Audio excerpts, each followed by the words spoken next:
Hello, everyone. So let's continue. Still on our lesson evaluation of mutually exclusive alternatives. Now we have another scenario here. Now another scenario. So we're done with service projects, revenue projects. Okay.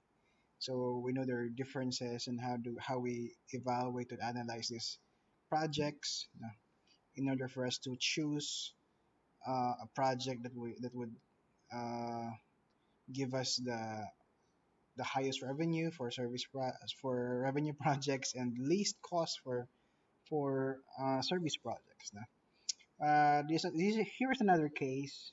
Okay, when the project's life is longer than analysis period. Now, this happens kapag if there's the project of a company na plano lang ng company na that project would last for 5 years.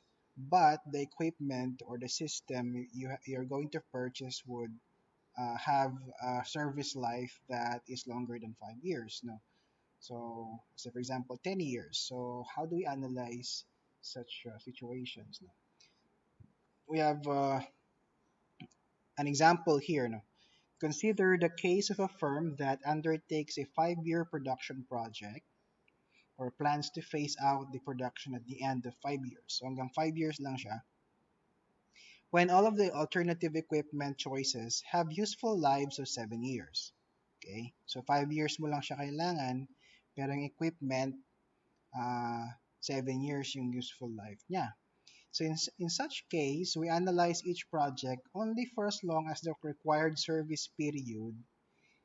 In this case, 5 years. No? So we're just going to analyze up to the required service period, which is 5 years in this example.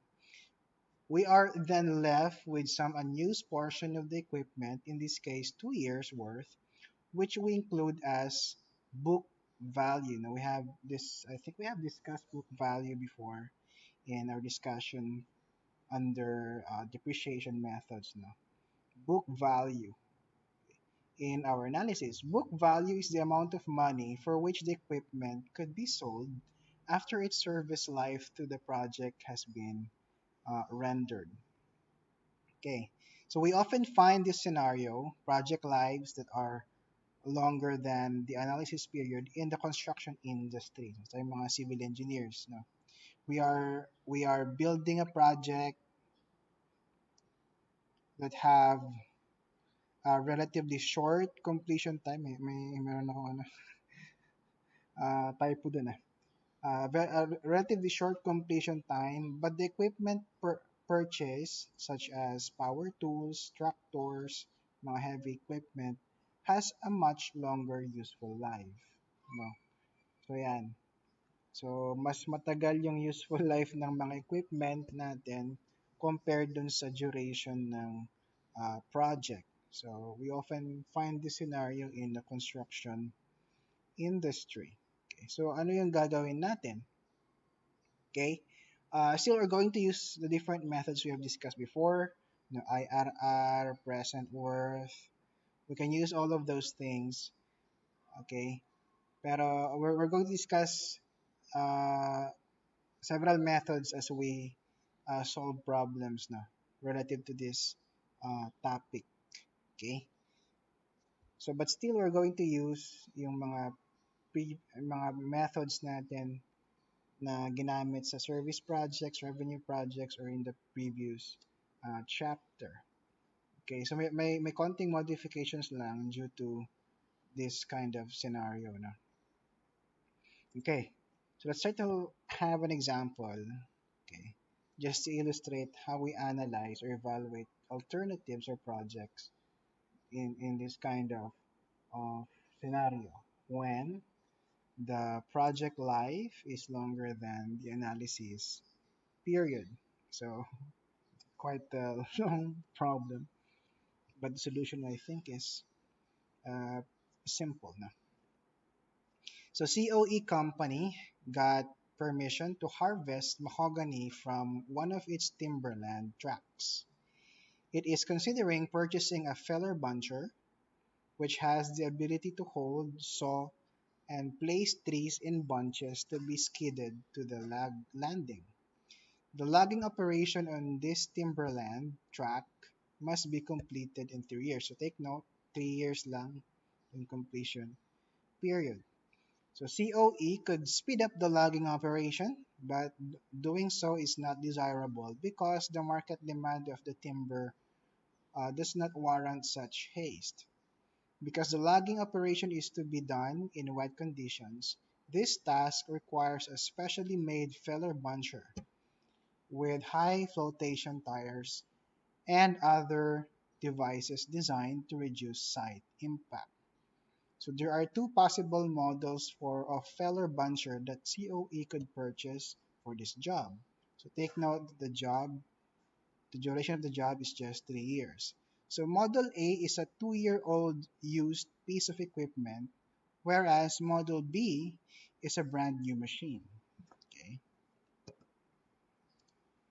so this for Model A. Model A costs 10 million or 10.25 million pesos and has a life of 10,000 hours before it will require any major overhaul. The operating cost will run to 2,500,000 per year for 2,000 hours of operation.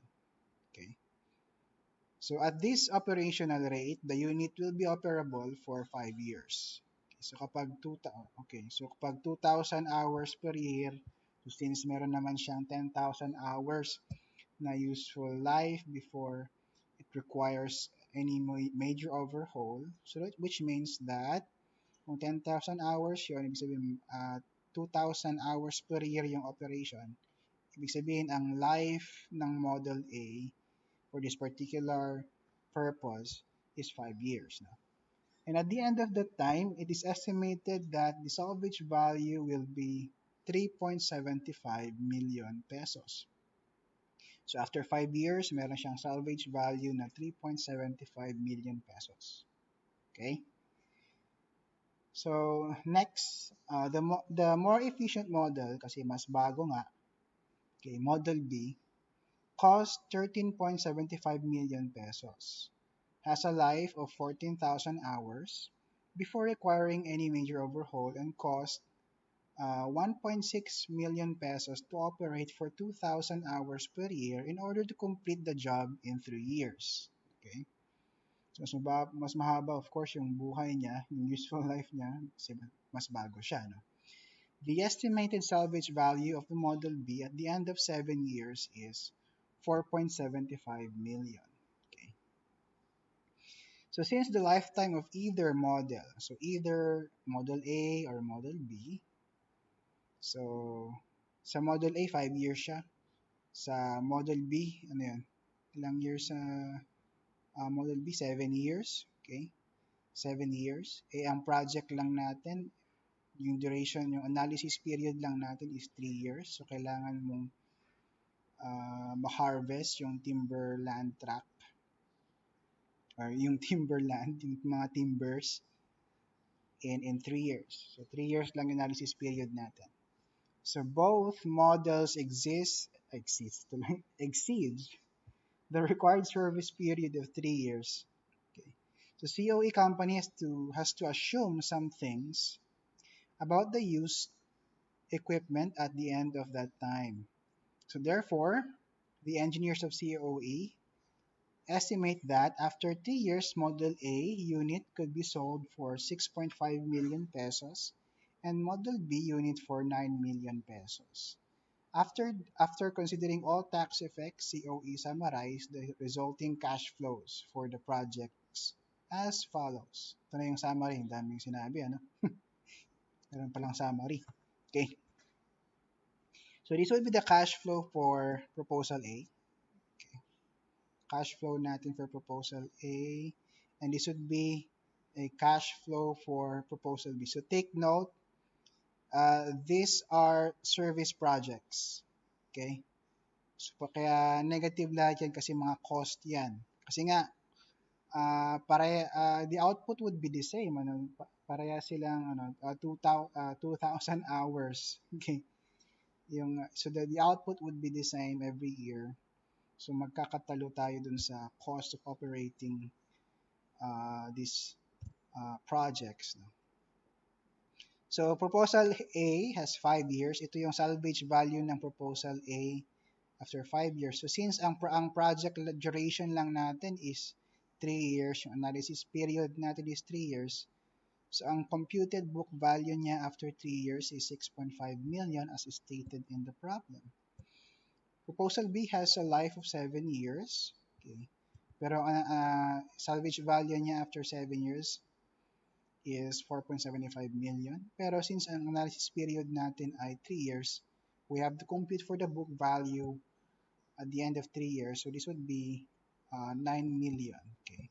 Yung book value natin for proposal B after 3 years. Okay, so this would be our basis for the analysis. Okay, so here, the figures in the boxes represent the estimated salvage values at the end of the analysis period, end of year 3. So ito, sometimes kasi ito ay tinatawag na salvage value. Although, uh, ito yung, sometimes you call it also book value. No? Okay, basta yun yung makukuha mo na pera, okay, kapag binenta mo yung machine after the analysis period or after the life of the project. Okay, so assume that the firm's MARR is 15%. Okay, so how do we solve the problem? Note that these projects are service projects. Okay, so we're going to compute for the cost of each project, and whichever give us the least amount of cost, we're going to choose that project. Okay, so we can assume the same revenues for both configurations. Since the firm explicitly estimated the market values of the assets at the end of the analysis period, 3 years, we can compare the models directly. Since the benefits, timber harvesting, are equal, we can concentrate on the cost. No? Ayan. So for model A, for model A, ito yung cash flow diagram natin kapag i-consider natin yung buong lifespan niya na 5 years. But since ang analysis period natin ay 3 years lang, i-convert natin ito. So we have an initial investment, yung pagbili natin dun sa machine na 10.25 million. Ito yung annual cost natin. And this is the book value at the end of 3 years. Okay. And then we're going to compute for the net present worth. Actually, this should be net present cost since we are solving for the cost. But anyway, the procedure would just be the same. Okay. Minsan nalilito ako dun sa service and revenue projects. Anyway, just correct na lang your modules. Hindi ko nakita to agad-agad. But this should be net present cost or NPC. Net present worth of all cost. Okay, so we have negative P, negative yan kasi puro cost yan. And positive yung book value kasi nga that's an inflow. Yun yung matatanggap mo kapag binenta mo yung machine. Okay. So we have a net present worth or net present worth of, for this particular model, 11.68 million pesos. Okay. 11.68 siya. O negative siya no? Kasi may cost yan. Okay. And this is for model A. Then for model B naman, so 7 years yung kanyang useful life, but we're going to analyze only up to 3 years. So meron siyang book value na 9 million. At the end of 3 years, we have an initial investment of 13.75 million. Annual operations and maintenance cost of 1.65 million. Okay? So the same procedure. Solve natin yung net present worth or net present cost of all of the cash flow diagram. Okay. And then We have a net present worth for Model B of negative 11.542, okay, um, million pesos. Okay. So you choose whichever is cheaper. So for Model B, we have 11.54 million. And for Model A, we have 11.68 million. So obviously, Model B is cheaper to operate, and thus uh, we would prefer no, to choose, prefer to choose, we prefer to adopt Model B, okay, to accomplish the goal of or the objective of the COE company. Okay, so that's how we do it. Okay, okay. So I think we have another example. We're going to solve it in a separate video na lang. Okay.